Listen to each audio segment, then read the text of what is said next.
नमस्कार दोस्तों, मैं राजू गौसल चौधरी आपके अपने YouTube channel nursing Arena online classes में हार्दिक स्वागत करता हूं।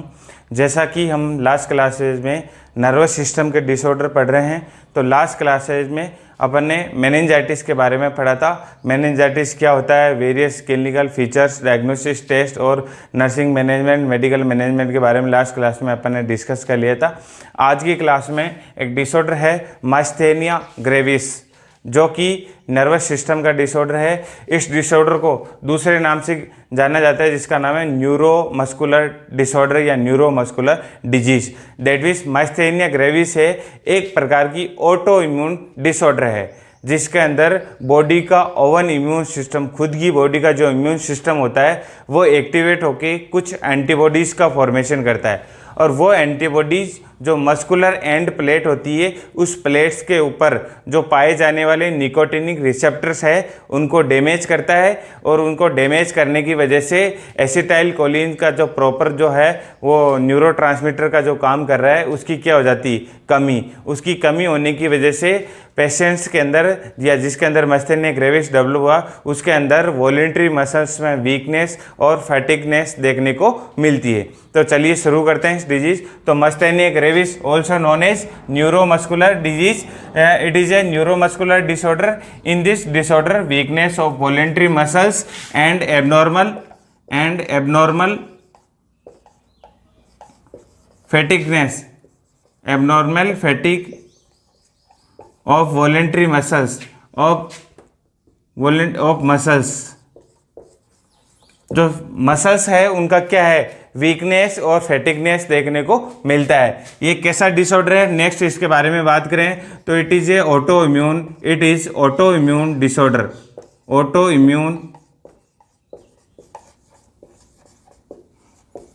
ऑटो इम्यून डिसऑर्डर का मतलब है बॉडी का खुद का इम्यून सिस्टम अपनी सेल्स को क्या करता है, डैमेज करता है। दैट मीन्स अपनी बॉडी के खिलाफ भी एंटीबॉडी बनाता है, और एंटीबॉडी बना के वो एंटीबॉडी जो मस्कुलर प्लेट्स है उस पर रिसेप्टर्स पाए जाते हैं उनको क्या करता है, डैमेज। और साथ ही इसमें एसिटाइल कोलिन है, उसकी डेफिशिएंसी पाई जाती है, और एसिटाइल कोलिन की डेफिशिएंसी की वजह से पर्सन के अंदर मस्कुलर वीकनेस या जो न्यूरोमस्कुलर जंक्शन है वो डैमेज हो जाता है, जिसके अंदर फैटिगनेस देखने को मिलता है। तो ऑटोइम्यून डिसऑर्डर है। ऑटोइम्यून डिजीज का मतलब है एंटीबॉडी प्रोडक्शन होगा इसके अंदर, एंटीबॉडी फॉर्मेशन। और एंटीबॉडी फॉर्मेशन है, ये एंटीबॉडी है जो मसल्स एंड पे पाई जाने वाली, मसल्स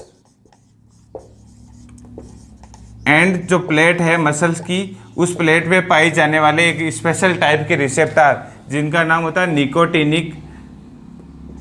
निकोटिनिक रिसेप्टर्स डैमेज।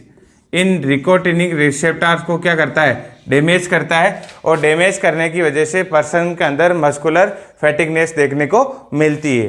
तो मस्कुलर जो एंड पे पाए जाने वाले एक स्पेशल टाइप के रिसेप्टर है जिनको बोला निकोटिनिक रिसेप्टर, और वो डैमेज हो जाते हैं किस वजह से, एंटीबॉडी की फॉर्मेशन की वजह से। नेक्स्ट अपन बात करते हैं इस डिजीज के अंदर, इन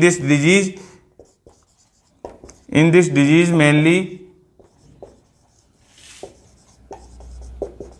mainly facial, lingual muscles of डिग्लूटिनेशन,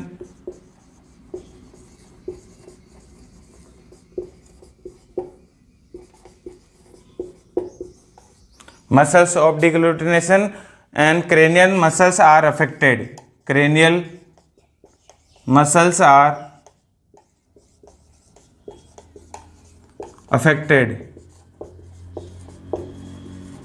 that means person के अंदर इस मास्थेनिया ग्रेविस डिजीज के अंदर जो फेशियल मसल्स है, लिंगुअल का जो कि टंग की जो मसल्स या बोलने में जो हेल्प कर रही है, और साथ में मसल ऑफ डिग्लूटिनेशन मतलब ऐसी मसल्स जो कि सोलोविंग में हेल्प कर रही है, सोलोविंग में मदद कर रही है वो मसल्स, और जो करेनियल मसल्स है इनकी क्या पाई जाती है, वीकनेस। इनकी वीकनेस पाई जाने की वजह से पर्सन के अंदर एबनॉर्मल फटीग कंडीशन है, वॉलेंट्री मसल्स को देखने को मिलता है।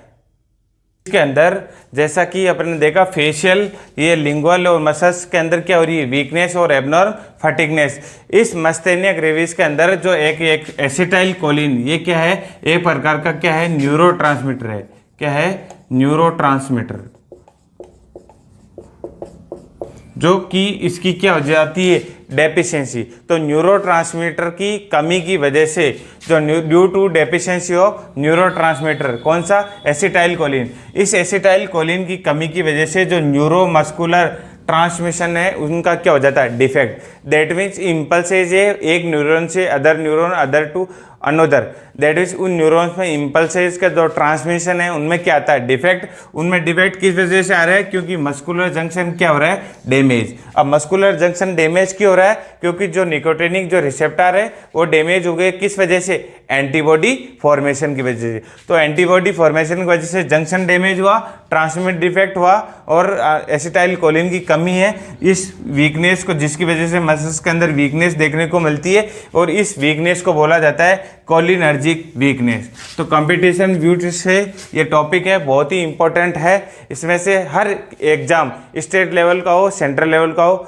एक ना एक सवाल जरूर पूछा जाता है कि मस्थेनिया ग्रेविस है, इस डिजीज में किसकी कमी की वजह से हो सकता है, या नर्सिंग केयर पूछी जा सकती है, या कोई क्लिनिकल सिम्टम्स है वो पूछा जा सकता है, या कोलिनर्जिक वीकनेस। तो कोलिनर्जिक वीकनेस में उम्मीद करता हूँ आपको समझ आ गया होगा, क्योंकि due to abnormal antibody formation, neuromuscular junction damage, और न्यूरोमस्कुलर जंक्शन डैमेज की वजह से इम्पल्सेज है एक न्यूरॉन से अनोदर न्यूरॉन पे प्रॉपरली नहीं जा पाएगी, और प्रॉपरली नहीं जाने की वजह से मसल्स के अंदर कोलिनर्जिक वीकनेस देखने को मिलती है। नेक्स्ट अपन बात करते हैं कि होता क्या है एसिटाइल कोलिन किस प्रकार।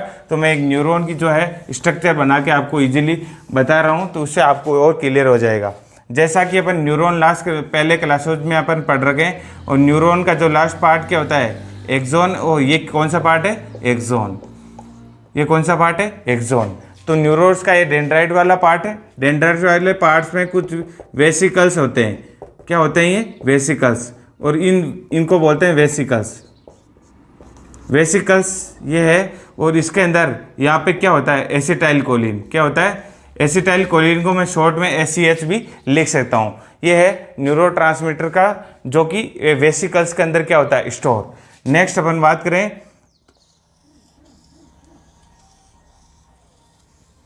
ये क्या है, मसल्स है। ये क्या है, मसल। इस मसल्स के अंदर भी एक स्पेशल टाइप के जो रिसेप्टर पाए जाते हैं, जो कि मस्कुलर एंड प्लेट पे, उनको क्या बोला जाता है, निकोटिनिक रिसेप्टर्स।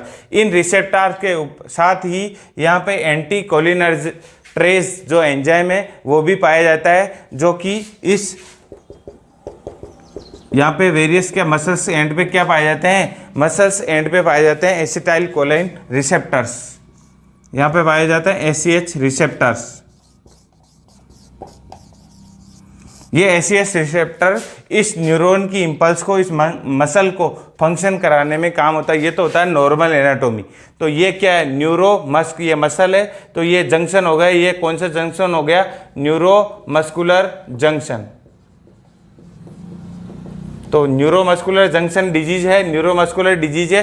दैट मीन्स इस जंक्शन में एबनॉर्मलिटी होना ही क्या है, मास्थेनिया ग्रेविस। ये तो हो गई नॉर्मल फिजियोलॉजी। दैट मीन्स यहाँ पे रिलीज साइट है। ये कौन सी साइट है, रिलीज, और रिसेप्टर्स के द्वारा रिलीज वो एसिटाइल कोलिन है, इस मसल्स के अंदर वो इम्पल्स को आगे जनरेट करता है। ये तो होगी नॉर्मल कंडीशन। अगर एबनॉर्मल कंडीशन की बात करें तो मास्थेनिया ग्रेविस में ये क्या है, न्यूरो जंक्शन है। ये क्या है, axon part.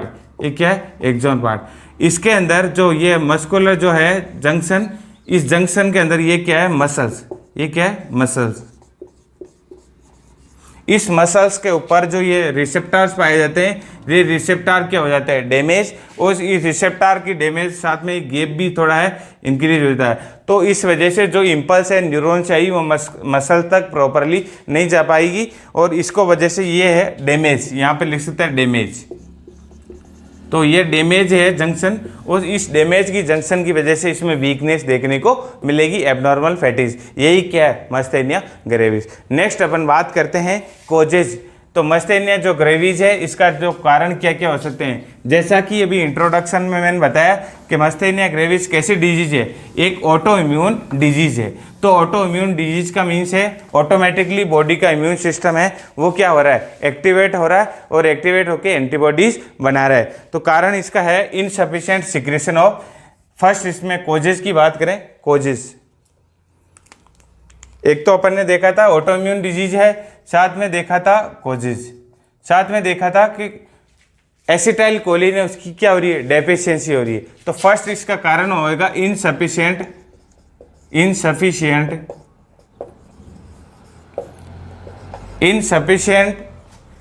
Secretion of acetyl choline, secretion of acetyl choline. इस एसिटाइल कोलिन का सिक्रेशन कम होने की वजह से भी डिजीज है वो कॉज हो सकती है। नेक्स्ट जो है कारण है एक्सेसिव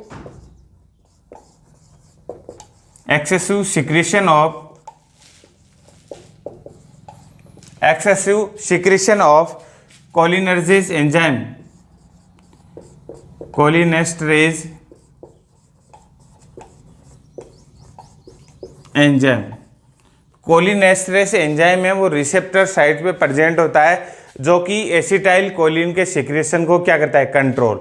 तो दैट मीन्स बात करें अगर कोलिनेस्टरेज एंजाइम अगर ज़्यादा है, एक कंडीशन ये हो सकती है इंक्रीज है, तो जो एसिटाइल कोलिन है वो क्या होगा, एसिटाइल कोलिन क्या होगा, डिक्रीज।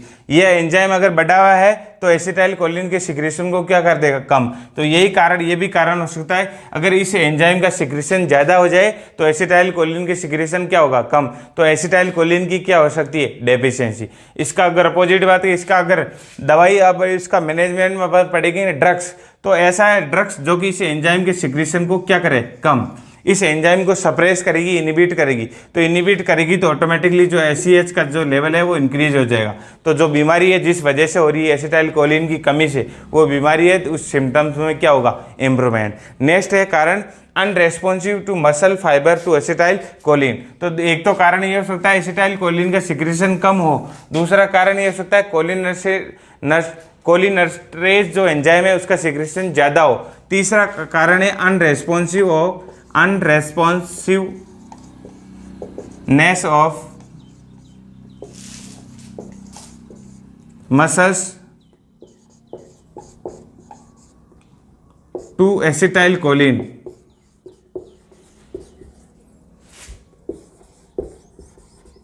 इसका मीन्स ये है एसिटाइल कोलिन सिक्रेट हो रहा है बराबर, लेकिन जो मसल्स है उनका रेस्पॉन्स नहीं है उस एसिटाइल कोलिन के अगेंस्ट। तो अगर मस्कुलर, क्योंकि रेस्पॉन्स क्यों नहीं है, क्योंकि रिसेप्टर की कमी हो सकती है, या कोई एंटीबॉडी का प्लेट बन जाती है जिसकी वजह से प्रॉपर जो है रेस्पॉन्स, एसिटाइल कोलिन का रेस्पॉन्स है मसल तक प्रॉपरली नहीं जाएगा, तो भी ये वीकनेस और फटिगनेस देखने को मिलेगी। तो ये हो गए कारण, मतलब कोज या एटियोलॉजी हो गई मस्कुलर। तो सबसे पहले तो आपने देखा था होता क्या है, ये ऑटोइम्यून डिजीज है और न्यूरोमस्कुलर जंक्शन डैमेज हो जाता है, रिसेप्टर डैमेज होने की वजह से, साथ में एसिटाइल कोलिन की डेफिशिएंसी होती है। कोजेज में देखे थे अपन ने, या तो एसिटाइल कोलिन का सिक्रेशन ही कम हो रहा है, या जो सिक्रेशन को जो कंट्रोल कर रहा है कोलिनर्जेज एंजाइम उसका सिक्रेशन ज़्यादा हो रहा है, या मसल्स है उस एसिटाइल कोलिन पे रेस्पॉन्स नहीं कर रही, तो भी ये डिजीज है वो कॉज हो सकती है। नेक्स्ट अपन बात करेंगे क्लिनिकल मैनिफेस्टेशन, क्लिनिकल सिम्टम्स क्या क्या हो सकते हैं मस्थेनिया ग्रेविस। जैसा कि देखा अपन ने इंट्रोडक्शन में कि मस्थेनिया ग्रेविस के अंदर फेशियल मसल है, साथ में जो निकलने की जो मसल्स है या लिंगुअल जो मसल्स है, इनमें क्या हो रहा है, एबनॉर्मल फैटिगनेस। तो इनमें एबनॉर्मल फैटिगनेस होने की वजह से पर्सन को प्रॉब्लम क्या आएगी, डिफिकल्टी इन स्वॉलोइंग हो सकता है, डिस्फेजिया निकलने में दिक्कत हो सकती है पेशेंट को। साथ में फेशियल नर्व में है तो फेशियल नर्व की जो ब्रांच जा रही है आई पे, ओक्यूलो भी नर्व है वो भी अफेक्टर हो रही है। इस वजह से जो आई की जो अपर लीड है वो अपर लीड का जो है ड्रोलिंग हो सकता है, गिरना हो सकता है, पलकों का गिरना। तो जिस साइड में अफेक्टेड नर्व है वो पलक गिर जाएगी, जिसको बोलता है टॉसिस। तो नेक्स्ट अपन बात करेंगे clinical manifestation. Clinical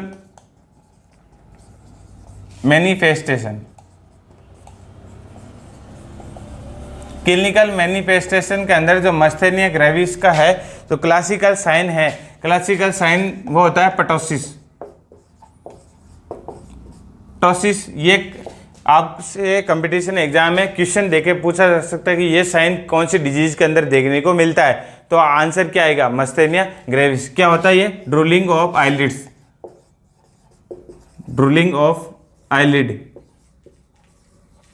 that means जिस साइड में अफेक्टेड है नर्व, जिस साइड में वीक है, उसकी जो पलक है वो ऑटोमेटिकली गिर जाएगी। दैट मीन्स पलक का है जो पुतली ऊपर की जो पलक है आपकी आईलिड्स वो गिरेगी, मतलब पर्सन अनेबल टू ओपन आई, वो आंख प्रॉपरली नहीं खोल पाएगा क्योंकि आंख वो इनवॉलेंट्री है, वो गिर जाएगी। पलक है जैसे आंख अपन बंद करते हैं उस प्रकार वो एक तरफ की आंख है वो बंद रहेगी, क्योंकि उस कंडीशन को बोलते हैं टॉसिस। साथ में पर्सन को जो है ये तो होगा, टॉसिस क्यों हो रही, क्योंकि ऑप्टिक जो ऑक्यूलर जो नर्व है वो क्या हो रही है इसमें, वो अफेक्टेड हो रही है। साथ में abnormal fatigueness, abnormal fatigueness and weakness, abnormal fatigueness और वीकनेस। नेक्स्ट जो क्लिनिकल मैनिफेस्टेशन है वो डिस्फेजिया, डिस्फेजिया, डिस्फेजिया का मीन्स होता है difficulty in swallowing, difficulty in swallowing. Next sign है वो देखने को मिल सकता है डिफिकल्टी इन च्विंगिंग, डिफिकल्टी इन च्विंगिंग, जो चबाने में है पेशेंट को उसमें भी प्रॉब्लम आ सकती है क्योंकि लिंगुअल नर्व है वो भी इसके अंदर अफेक्टेड हो सकती है। साथ में पेशेंट को डिस्पनिया कंडीशन है वो भी देखने को मिलती है, dyspnoea, difficulty in breathing, difficulty in breathing. Hanging jaw, next है हैंगिंग जॉ, हैंगिंग जॉ का मतलब है मुंह है वो खुला हुआ, क्योंकि प्रॉपर जो मस्कुलर्स है जो कि माउथ को क्लोज करके रखती है, उस मसल्स में वीकनेस फटिगनेस की वजह से जो है वो हैंग हो सकता है, नीचे लटक सकता है। साथ में रेस्पिरेटरी फेलियर देखने को मिल सकता है इसके अंदर पेशेंट में, ये इंपॉर्टेंट है, रेस्पिरेटरी फेलियर या रेस्पिरेटरी पैरालिसिस, रेस्पिरेटरी पैरालिसिस। इस पर्सन के अंदर मेन कॉज ऑफ डेथ क्या है, रेस्पिरेटरी पैरालिसिस या रेस्पिरेटरी फेलियर, क्योंकि जो रेस्पिरेटरी के जो मसल्स है उनमें भी क्या हो जाती है, वीकनेस फैटिगनेस, जिसकी वजह से पर्सन है डिस्फेजिया डिस्पनिया की प्रॉब्लम में जाके, और अगर प्रॉपरली अगर इसका मैनेजमेंट नहीं किया जाए तो पर्सन है फाइनली रेस्पिरेटरी अरेस्ट में चल जा सकता है। तो मेन इसका जो मेन जो है एक तो पटोसिस है, दूसरा जो कारण है नर्सिंग इंटरवेंशन में भी इस पे फोकस करना है, क्योंकि पेशेंट की प्रायोरिटी क्या होती है, एयरवे ब्रीथिंग और सर्कुलेशन। तो एयरवे मेंटेन रखना और साथ में उसको ब्रीथिंग पैटर्न, तो ब्रीथिंग डिफिकल्टी हो रही है तो पेशेंट रेस्पिरेटरी फेलियर में जा सकता है। तो क्लासिकल साइन में पटोसिस देखने को मिलता है, कौन सी डिजीज में मिलता है, मस्थेनिया ग्रेविस। नेक्स्ट अपन बात करेंगे डायग्नोसिस। डायग्नोसिस के अंदर एक टेस्ट होता है, उस टेस्ट का नाम है टेंसिलोन टेस्ट। टेंसिलोन टेस्ट के अंदर एंड्रोपोन्ड्रियम, एंड्रोफोनियम का इंजेक्शन है वो लगाया जाता है। एंड्रोफोनियम 2 mg का IV इंजेक्शन लगाते हैं, और लगाने के बाद पेशेंट में 30 से 60 मिनट के बाद उस इंजेक्शन का इफेक्ट है वो देखा जाता है। और अगर वो इंजेक्शन एंड्रोफोनियम लगाने के बाद पर्सन की मस्कुलर स्ट्रेंथ में अगर इम्प्रूवमेंट होता है तो that means tensilon test positive है, दैट मीन्स पर्सन को मस्थेनिया ग्रेविस डिजीज है, मस्थेनिया क्राइसिस था, जिसकी वजह से वो लगाने की वजह से उसमें इम्प्रूवमेंट देखने को मिला। नेक्स्ट अगर पर्सन में टेंसिलोन इंजेक्शन लगा दिया, एंड्रोफोनियम लगाने के बाद में भी 30 से 60 मिनट के बाद में भी कोई भी इंप्रूवमेंट देखने को नहीं मिल रहा है, उल्टी और मस्कुलर स्ट्रेंथ और कमज़ोर होगी, तो पर्सन को है कोलिनर्जिक क्राइसिस है। कोलिनर्जिक मतलब ओवरडोज होगी, ओवरडोज की वजह से पर्सन में कोलिनर्जिक सिम्टम्स देखने को मिलता है, और कोलिनर्जिक सिम्टम्स का एग्जर्वेशन होना कोलिनर्जिक क्राइसिस, और मस्थेनिक जो सिम्टम्स है इनका एग्जर्वेशन होना मस्थेनिक क्राइसिस कंडीशन कहलाती है। तो नेक्स्ट अपन बात करेंगे diagnosis test. Diagnosis test important है क्योंकि डायग्नोसिस टेस्ट में आपसे पूछा जा सकता है कि इसके अंदर जो मस्थेनिया ग्रेविस है इस डिजीज का डायग्नोसिस है किस प्रकार किया जाना चाहिए। तो डायग्नोसिस टेस्ट के लिए टेंसिलोन टेस्ट करते हैं, डायग्नोसिस और डायग्नोसिस के अंदर करते हैं टेंसिलोन टेस्ट। टेंसिलोन को एंड्रोफोनियम ये एक इंजेक्शन होता है जो कि इंट्राविनसली 2 mg है वो एडमिनिस्टर किया जाता है 2 mg। और ये टेंसिलोन है, टेंसिलोन ब्रांड नेम है, ये इसका जेनरिक नेम है। ये इंजेक्शन देने के बाद में पेशेंट को 30 से 60 मिनट तक पेशेंट में बाद में क्या करते हैं, वेट करते हैं। अगर पर्सन के अंदर अगर टेंसिलोन टेस्ट पॉजिटिव है तो पॉजिटिव का मीन्स ये है पॉजिटिव, दूसरा हो सकता है टेंसिलोन टेस्ट नेगेटिव। तो पॉजिटिव का मीन्स ये है पेशेंट के अंदर जो मस्कुलर स्ट्रेंथ है, मस्कुलर स्ट्रेंथ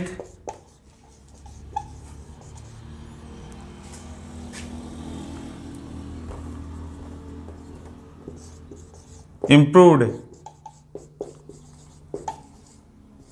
मस्कुलर जो स्ट्रेंथ है पर्सन की वो इम्प्रूव्ड है। दैट मीन्स पर्सन को क्या है, मास्थेनिया क्राइसिस है, मास्थेनिया ग्रेविस डिजीज है उसको है। अगर वो टेस्ट जो इंजेक्शन है लगाने के 30 से 60 मिनट बाद में भी नो इम्प्रूवमेंट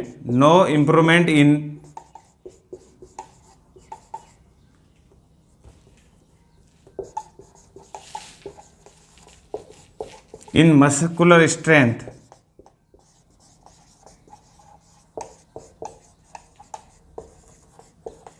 अगर पर्सन के अंदर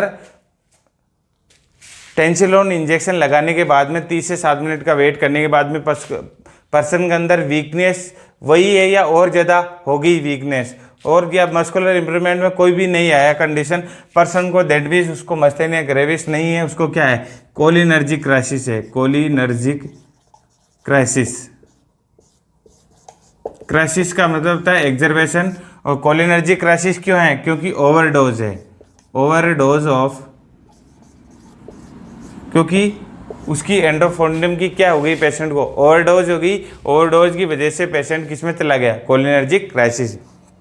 तो अगर कोई पर्सन है जिसके अंदर एंडोफोनियम के इंजेक्शन लगाने के बाद आधे 1 घंटे बाद में पर्सन की वीकनेस, मस्कुलर वीकनेस है इंप्रूव होती है, तो दैट मीन्स डायग्नोस हो जाएगा उस पर्सन को मास्थेनिया ग्रेविस डिजीज है। अगर लगाने के बाद और वीकनेस आ रही तो दैट मीन्स उससे ये डायग्नोस हो जाएगा कि पर्सन को क्या है, कोलिनर्जिक क्राइसिस। तो एक डायग्नोसिस तो ये हो गया। डायग्नोसिस फर्स्ट तो क्या है, टेंसिलोन टेस्ट करते हैं इसके अंदर। ये भी कई बार वेरियस एग्जाम में अंदर पूछा गया है कि टेंसिलोन टेस्ट कौन सी डिजीज को डायग्नोस करने के लिए किया जाता है, मास्थेनिक ग्रेविस।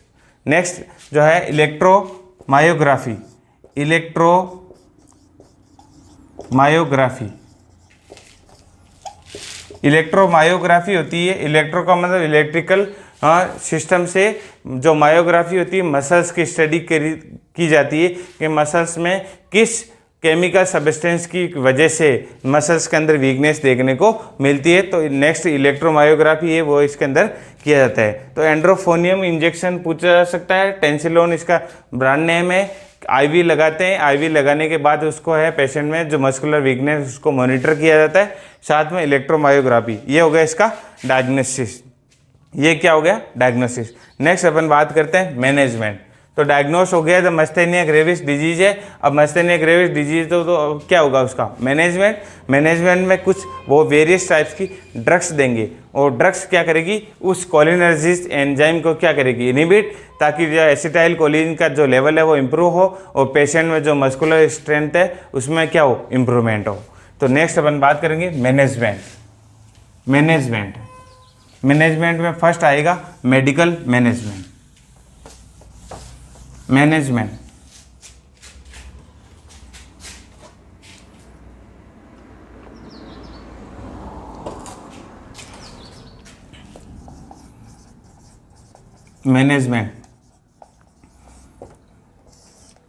देखो अपन ने एक एंजाइम पढ़ा था कोलिनस्ट्रेज।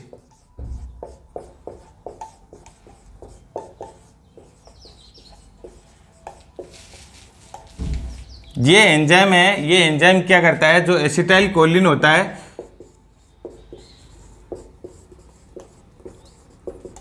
एसिटाइल कोलिन को 2 पार्ट में ब्रेक डाउन कर देता है। दैट मीन्स इसको हाइड्रोलाइसिस कर देता है, और हाइड्रोलाइसिस करके इसको किसके अंदर ब्रेक कर देता है, कोलिन और एसीटेट, और कोलिन और एसीटेट के अंदर तोड़ देता है। तो दैट मीन्स ये एंजाइम ज़्यादा होगा तो ज़्यादा एसिटाइल कोलिन वो टूट जाएगा, ज़्यादा एसिटाइल कोलिन टूट जाएगा तो एसिटाइल कोलिन की क्या हो जाएगी, कमी। तो ये एंजाइम इस एसिटाइल कोलिन को क्या कर रहा है, ब्रेक डाउन कर रहा है, फाइनली इसको क्या लेवल को क्या कर रहा है, कंट्रोल। तो अब मैनेजमेंट के अंदर क्या करेंगे, इस ऐसा कोई ड्रग्स देंगे जो इस एंजाइम के लेवल को कंट्रोल कर सकते हैं। इस एंजाइम को कंट्रोल कर देगा तो ये कम से कम टूटेगा, तो एसिटाइल कोलिन का लेवल है वो मैनेज हो जाएगा, जिससे सिम्टम्स है उसमें इंप्रूवमेंट हो जाएगा। तो मेडिकल मैनेजमेंट, फर्स्ट मेडिकल के अंदर first administer anticholinergic medication, administer anticholinergic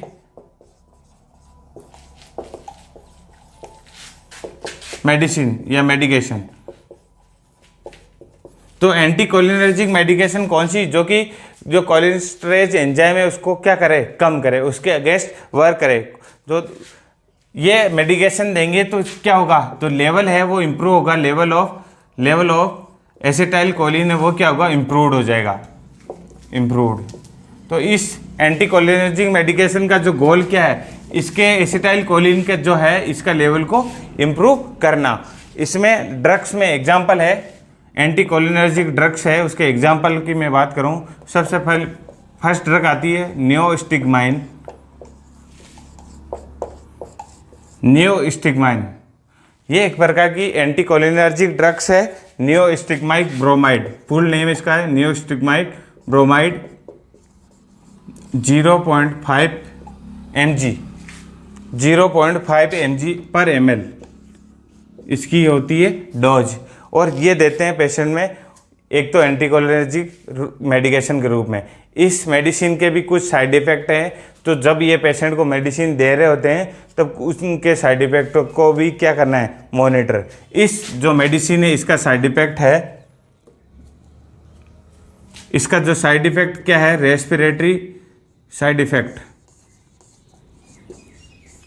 respiratory paralysis.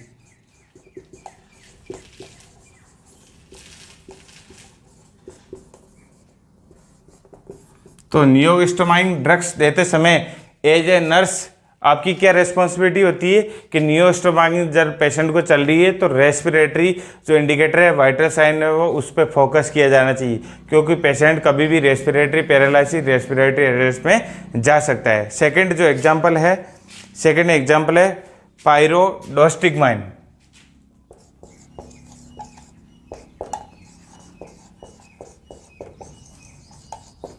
ये भी एक प्रकार की कैसी मेडिसिन है जो कि एंटीकोलिनर्जिक नेचर की है, और ये भी देते हैं, इसका भी कुछ साइड इफ़ेक्ट होते हैं, इसके साइड इफ़ेक्ट हैं।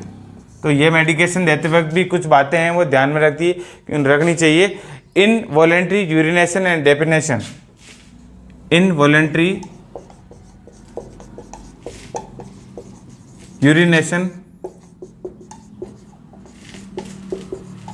And defecation.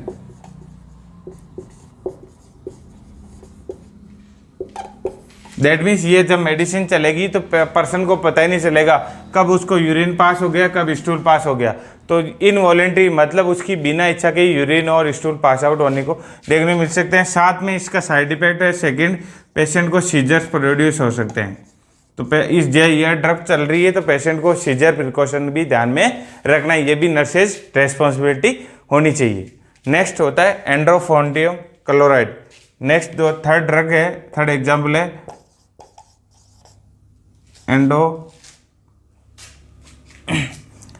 एंड्रोफोनियम क्लोराइड। एंड्रोफोनियम क्लोराइड जिसको अपन बोलते हैं टेंसिलोन टेस्ट, ये भी देते हैं पेशेंट को, और इसका जो साइड इफेक्ट क्या है, ब्रेडिकार्डिया। इसका साइड इफेक्ट क्या है, ब्रेडिकार्डिया। ब्रेडिकार्डिया का मीन्स होता है heart rate below 60 beat per minute. Heart rate का 60 बीट पर मिनट से कम होना क्या कहलाता है, ब्रेडिकार्डिया। तो जब टेंसिलोन टेस्ट या एंड्रोफोनियम जब ड्रग देते हैं तब ड्रग देते समय क्या नर्सेज रेस्पॉन्सिबिलिटी है, ब्रेडिकार्डिया। तो ये भी कंपटीशन एग्जाम में पूछा जा सकता है कि पेशेंट को टेंसिलोन टेस्ट करते समय एज ए नर्स क्या रेस्पॉन्सिबिलिटी होती है कि पेशेंट की ब्रेडिकार्डिया को मॉनिटर करना। क्या मॉनिटर करना, ब्रेडिगार्ड। तो ये रेड पेन से मैं लिख रहा हूँ, ये सारे इंपॉर्टेंट क्वेश्चन बन रहे हैं कम्पिटिटिव व्यू से। जो ये तो सारी की सारी कौन सी ड्रग होगी, एंटी कोलिनर्जिक ड्रग्स। इसके साथ में पेशेंट को एडवाइस करते हैं कि जब भी आप एंटी कोलिनर्जिक ड्रग लो तो advice to patient before meals, आप 30 मिनट्स पहले विथ मिल्क आप ये ड्रग्स ले लो, मतलब दूध के साथ में ये दवाई लेनी चाहिए ताकि गैस्ट्रिक इरिटेशन क्या हो, कम से कम हो। तो पेशेंट को सेकंड जो एडवाइस देते हैं, जो मेडिकेशन है वो बिफोर मील लो और साथ में विद मिल्क लेना चाहिए ताकि गैस्ट्रिक इरिटेशन वो क्या हो, कम से कम। तो सेकंड रेस्पॉन्सिबिलिटी, सेकंड जो इसका मैनेजमेंट, ये तो हो गई नियोस्टामाइन ड्रग्स। और साथ में अपन इस ड्रग्स को देने से पहले पर्सन को आधे घंटे पहले दूध के साथ में दवाई दे देंगे ताकि गैस्ट्रिक इरिटेशन है वो क्या हो, कम से कम हो। तो खाना खाने से पहले आधे घंटे दूध के साथ में देने की वजह से क्या रीज़न है, क्योंकि गैस्ट्रिक इरिटेशन क्या हो, कम से कम। तो सेकंड जो है, साथ में ये जब ड्रग दे रहे हैं तो आपके पास क्या होना चाहिए, keep antidote at bed side, keep antidote. Antidote कौन सा, एंटी कोलिनर्जिक एंटीडोट होता है एट्रोपिन सल्फेट, एट्रोपिन सल्फेट।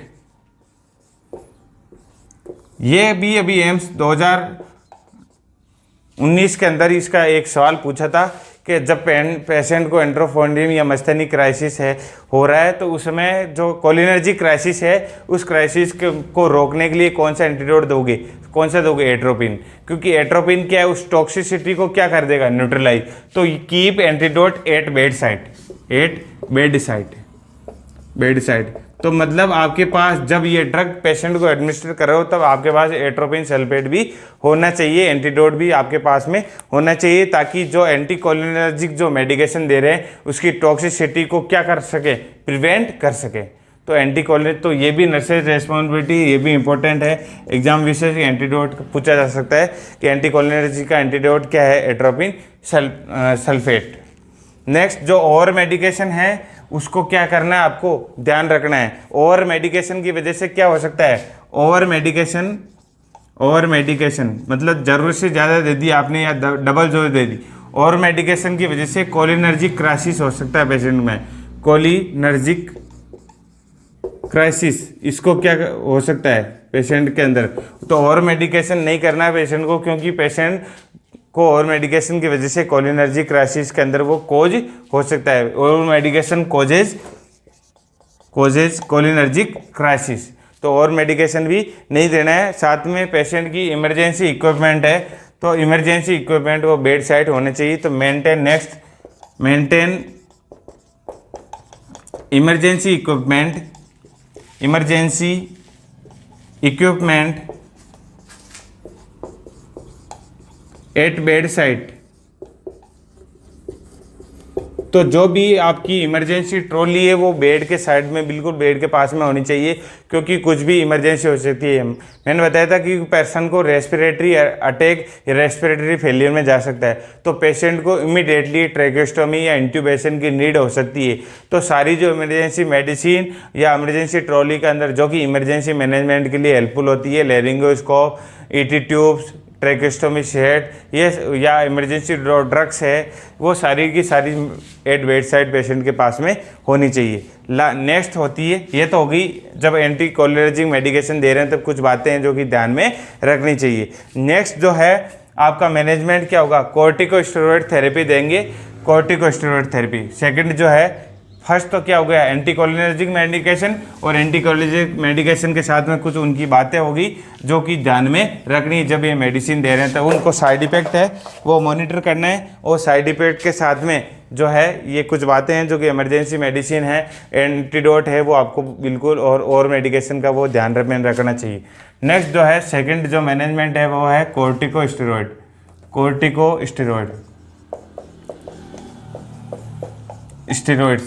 तो administer corticosteroids and non immunosuppressive medication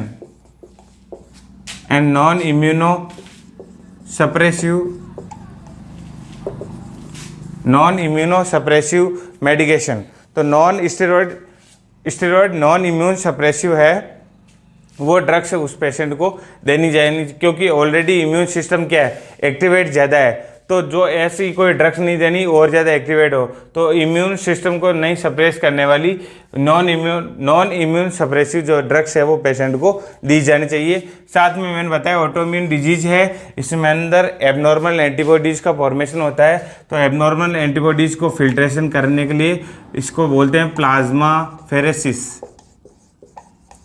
plasma pheresis होता है प्लाज्मा को एक्सचेंज करके, प्लाज्मा एक्सचेंज प्रोसीजर होता है, एक्सचेंज। तो प्लाज्मा का एक्सचेंज करके, दैट मीन्स प्लाज्मा को फिल्ट्रेशन किया जाता है। इसके अंदर प्लाज्मा एक्सचेंज थेरेपी है, पेशेंट को वो देनी चाहिए। तो मैनेजमेंट क्या है, plasma pheresis, that means plasma exchange therapy. तो एक तो एंटीकोलिनर्जिक मेडिसिन दे दी आपने, दूसरा कॉर्टिकोस्टेरॉइड, तीसरा प्लाज्मा जो फेरेसिस, और चौथा इसके अंदर मेडिकेशन है एडमिनिस्टर गामा ग्लोबुलिन्स। गामा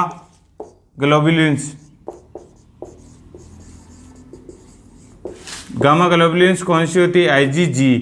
तो ये रेडीमेड एंटीबॉडी है, ये देते हैं ताकि जो है रेडीमेड एंटीबॉडी की वजह से जो ये देंगे तो पर्सन के अंदर जो अक्यूट एक्जर्वेशन या क्राइसिस जो सिचुएशन है, दैट मीन्स ये पैसिव इम्यूनिटी क्रिएट करेगी, और पैसिव इम्यूनिटी की सहायता से जो पेशेंट में जो ऑटो इम्यूनिटी डेवलप हुई है, जिसकी वजह से सेल डेस्ट्रक्शन हो रहा है, उसको क्या होगा, कंट्रोल होगा। और अगर इसके वजह से भी, क्योंकि जब ये लास्ट मैनेजमेंट होता है इम्यूनोग्लोबुलिन, और इम्यूनोग्लोबुलिन से भी कंट्रोल नहीं होता है तो लास्ट होता है सर्जिकल। और सर्जिकल में क्या होता है, सर्जिकल्स के अंदर जो सर्जरी, क्योंकि आपकी एक ग्लैंड है थाइमस ग्लैंड में जो टी लिम्फोसाइट मैच्योरेशन होता है। टी लिम्फोसाइट का मैच्योरेशन कहाँ है, थाइमस में, इसलिए उनका नाम क्या रखा, टी। तो T lymphocyte indirectly immune system में हेल्प कर रही है। तो पर्सन में इम्यून सिस्टम अगर ऑटो एक्टिवेट है तो थाइमेक्टोमी करते थे, थाइमस एक्टोमी, दैट मीन्स जो थाइमस ग्लैंड है उसको हटा देते हैं। लास्ट मैनेजमेंट क्या होता है, तो इसका मतलब होता है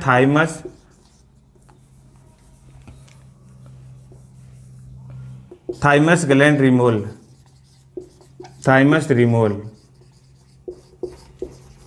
तो पर्सन के अंदर लास्ट सर्जिकल मैनेजमेंट क्या होता है, थाइमस ग्लैंड को हटा देते हैं, और थाइमस ग्लैंड को हटा देंगे तो वो जो है टी लिम्फोसाइट वाली इम्यूनिटी वो क्या हो जाएगी, पर्सन में ऑटो इम्यून जो डिजीज है वो होने की रिस्क है वो क्या हो जाएगी, कम। तो मिस्थेनिया ग्रेविस क्या होता है, सबसे पहले अपन देखा था न्यूरोमस्कुलर डिसऑर्डर है, ऑटोइम्यून डिसऑर्डर है, एसिटाइल कोलिन की डेफिशिएंसी हो जाती है, और डेफिशिएंसी की वजह से जो न्यूरोमस्कुलर जंक्शन है वो क्या हो जाते हैं, डैमेज, और डैमेज होने की वजह से जो प्रॉपर एसिटाइल कोलिन है उसका जो रेस्पॉन्स है वो मसल्स को प्रॉपरली नहीं मिलता। इसका कारण क्या हो सकता है, या तो जो एसिटाइल कोलिन है उसका सिक्रेशन कम, या एंटी जो कोलिनर्जिक एंजाइम है जो कि एसिटाइल कोलिन को ब्रेक डाउन कर रहा है, हाइड्रोलाइसिस कर रहा है, उसका जो लेवल है बहुत ज़्यादा है, तो बहुत ज़्यादा एसिटाइल कोलिन को तोड़ देगा, तो एसिटाइल कोलिन की क्या हो जाएगी, कमी, या मसल्स है एसिटाइल कोलिन के खिलाफ एक्शन नहीं ले रही, रेस्पॉन्स नहीं दे रही। साथ में उसके बाद में अपन देखा था डायग्नोसिस के अंदर देखा था टेंसिलोन टेस्ट में एंडोफ्रॉन्टियम जो इंजेक्शन है वो लगाए जाएंगे IV, और IV लगाने के बाद इंप्रूवमेंट है तो पॉजिटिव टेस्ट है। पॉजिटिव टेस्ट का मतलब उस पेशेंट को मिस्थेनिया ग्रेविस है, और अगर कोई भी इंप्रूवमेंट नहीं है, कंडीशन और ज़्यादा वर्स हो रही है और वीकनेस बढ़ रही है, दैट मीन्स पर्सन के अंदर वो टेस्ट टेंसिलोन टेस्ट नेगेटिव है, दैट मीन्स पर्सन को कोलिनर्जिक क्राइसिस है। ये तो हो गया डायग्नोसिस टेस्ट। उसके बाद में इलेक्ट्रोमायोग्राफी, वो जो कि मसल्स की स्टडी होती है वो भी की जाती है कि कौन सी मस्कुलर वीक है, उसका एक्चुअल रीजन क्या है। नेक्स्ट अपन ने देखा था मैनेजमेंट में मेडिकेशन देखी थी। मेडिकेशन में एंटी कोलिनर्जिक मेडिकेशन जो कि एसिटाइल कोलिन को सिक्रेशन को बढ़ाएं, और कोलिनर्जिक को जो कोलिनेस्टरेज है उसको क्या करें, उसको कम करेंगे तो एसिटाइल कोलिन का लेवल है वो इम्प्रूव हो जाएगा। साथ में उन मेडिकेशन को देते हुए कुछ रेस्पॉन्सिबिलिटी थी और कुछ साइड इफेक्ट थे जो कि ड्रग को देते हुए वो जो है आपको मॉनिटर करने साइन और सिम्टम्स। लास्ट में देखा था अपन ने जो कॉर्टिकोस्टेरॉइड दी थी और प्लाज्मा थेरेपी और गामा ग्लोबुलिन IgG एडमिनिस्टर किया था IV। आप यहाँ पे आगे लिख सकते हो इंट्रावीनसली IV देंगे इम्यूनोग्लोबुलिन जो कि पैसिव इम्यूनिटी बनाएगा। और लास्ट में सर्जिकल मैनेजमेंट के अंदर देखा था थाइमस ग्लैंड है उसको हटा दिया। अब है नर्सिंग मैनेजमेंट, दैट मीन्स अगर पर्सन को मिस्थेनिया ग्रेविस है तो एज ए नर्स अपन क्या कर सकते हैं, नर्सिंग केयर क्या होगी इस पर्सन की। जैसा कि अपन ने देखा कि पर्सन के अंदर क्या हो रही है, लिंगुअल, ओक्यूलर और जो च्युइंगिंग वाली मसल है वो क्या हो रही है, वीक, मसल वीकनेस हो रही। तो पेशेंट को अब नर्सिंग केयर क्या होगी, तो नर्सिंग केयर होती है अकॉर्डिंग टू जो क्लिनिकल मैनिफेस्टेशन है। दैट मीन्स मस्थेनिया ग्रेविस में रेस्पिरेटरी मसल्स भी क्या हो रही है, वीक। तो रेस्पिरेटरी मसल वीक हो रही है तो फर्स्ट जो है इंटरवेंशन क्या होगा, monitor respiratory status of the patient. तो नर्सिंग इंटरवेंशन, नर्सिंग इंटरवेंशन, तो नर्सिंग इंटरवेंशन में क्या है, फर्स्ट इंटरवेंशन यही आएगा क्योंकि पर्सन के अंदर रेस्पिरेटरी वीकनेस हो रही है। तो रेस्पिरेटरी वीकनेस को क्या करना है, monitor respiratory status, respiratory status. तो रेस्पिरेटरी स्टेटस को सबसे पहले, क्योंकि प्रायोरिटी क्या है, एयरवे है और ब्रीथिंग है, तो पेशेंट में रेस्पिरेटरी स्टेटस है वो क्या करना है, मॉनिटर। साथ में पेशेंट को एनकरेज करना है, एनकरेज कफिंग, पेशेंट को कफिंग के लिए एनकरेज करना है और डीप ब्रीथिंग एक्सरसाइज के लिए, डीप ब्रीथिंग एक्सरसाइज, कफिंग और डीप ब्रीथिंग के लिए पेशेंट को क्या करना है, एनकरेज करना है। साथ में आपको है keep ready medical equipment, keep ready emergency equipment.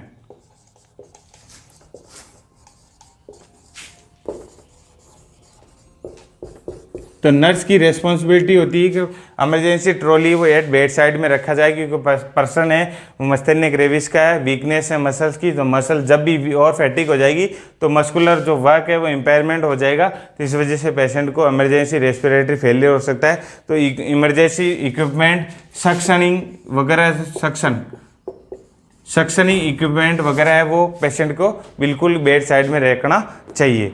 Last जो है, इसके अलावा जो इंटरवेंशन है, वाइटल साइन, पेशेंट के वो वाइटल साइन मॉनिटर करने हैं। वाइटल साइंस में टीपीआर आ गया, टीपीआर में टेम्परेचर, पल्स, बीपी, इनको मॉनिटर करना है। रेस्पिरेशन अपने पहले ही बता दिया था। पेशेंट के अंदर जो स्पीच है, स्पीच और एंड सोलोइंग, उनको भी क्या करना है, मॉनिटर करना है कि पेशेंट है वो निगलने में कितनी दिक्कत हो रही है, बोलने में प्रॉब्लम तो नहीं हो रही है। तो इसको भी मॉनिटर करना है, स्पीच और सोलोइंग को भी मॉनिटर करना है। साथ में जो एक्टिविटी ऑफ एडीएल है होता है, एडीएल का मतलब होता है activity of daily living, activity of daily living.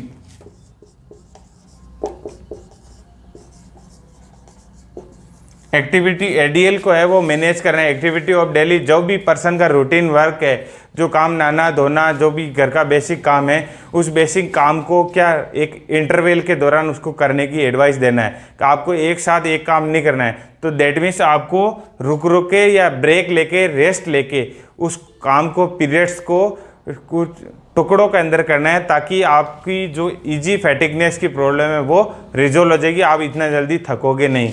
तो एडीएल जो एक्टिविटी है इसको शॉर्ट एक्टिंग प्लानिंग करनी है, शॉर्ट एक्टिविटीज प्लानिंग। तो दैट मीन्स ये भी एज ए नर्स आपको पेशेंट को एजुकेट करना है कि पेशेंट में जो काम है, आपके पास कोई काम है तो उसको आप 2-3 टुकड़ों के अंदर कर सकते हो, थोड़ा थोड़ा करके, थोड़ा थोड़ा करके उसको एक्टिविटी, उस वर्क को कंप्लीट कर सकते हो, जिससे आपको इजी फैटिकनेस की प्रॉब्लम नहीं आएगी। साथ में आपको नेक्स्ट है प्रिवेंट फ्रॉम स्ट्रेस इन्फेक्शन। तो पेशेंट को ये बोलना है, साइकोलॉजिकल सपोर्ट देना है कि आपकी किसी भी प्रकार को कोई तनाव नहीं लेना है। साथ में आपको कोई इन्फेक्शन वाले एरिया में विजिट नहीं करना है, या आपको जो ओवर काउंटर ड्रग्स होती है, वेरी इंपॉर्टेंट है ये over counter drugs, over counter drugs ये ऐसी ड्रग्स जो कि मेडिकल पे बिना विदाउट प्रिस्क्रिप्शन मिल सकती है। तो ऐसी ड्रग्स को आपको विदाउट डॉक्टर की एडवाइस आपको नहीं लेना है। दैट मीन्स आपको हेडेक हो रहा है या कुछ भी प्रॉब्लम होता है, आप बिना डॉक्टर को दिखाए आप डायरेक्ट मेडिकल से जाके दवाई लेके आ गए, तो ऐसी ड्रग्स को आपको ओवर काउंटर ड्रग्स बोलते हैं, जो कि काउंटर पे इजीली अवेलेबल होती है। उन ड्रग्स को आपको यूज नहीं करना है। और साथ में पेशेंट और रिलेटिव को एजुकेट करना है, जो आपकी मेडिसिन चल रही है उस मेडिसिन का इफेक्ट और साइड इफेक्ट क्या हो सकता है और उनका ट्रीटमेंट क्या है, उन ट्रीटमेंट के बारे में उसको पेशेंट को एजुकेट करना है, साइड इफेक्ट के बारे में बताना है और रेगुलर जो फॉलोअप केयर है उसके बारे में पेशेंट को एजुकेट करना है। तो मैं उम्मीद करता हूँ आपको जो ये मस्थेनिया ग्रेविस डिजीज़ है आज की क्लास अच्छे से समझ में आई होगी। अगर आप चैनल पे नए हैं तो प्लीज़ चैनल को ज़रूर से सब्सक्राइब करें और अगर आपने इस वीडियो को लाइक और शेयर नहीं किया तो जल्दी से जल्दी लाइक और शेयर कर दें ताकि ये क्लास का जो भी मटेरियल है वो दूसरों तक भी पहुंच सके, उनको भी इस चीज़ का फ़ायदा मिल सके। मैं उम्मीद करता हूं आपको मस्थेनिया ग्रेविस डिजीज़ है अच्छे से समझ में आई होगी। इसके अलावा आपका कोई सजेशन या आपका कोई अगर टॉपिक जो आपको और पढ़ना चाहते हो तो वो आप कमेंट बॉक्स में जाके अपना सजेशन ज़रूर से ड्रॉप करें। अगर आपको अच्छी लगी हो तो आप कमेंट बॉक्स में जाके ज़रूर से कमेंट करें। Thank you joining this class. Vande Mataram. जय हिंद।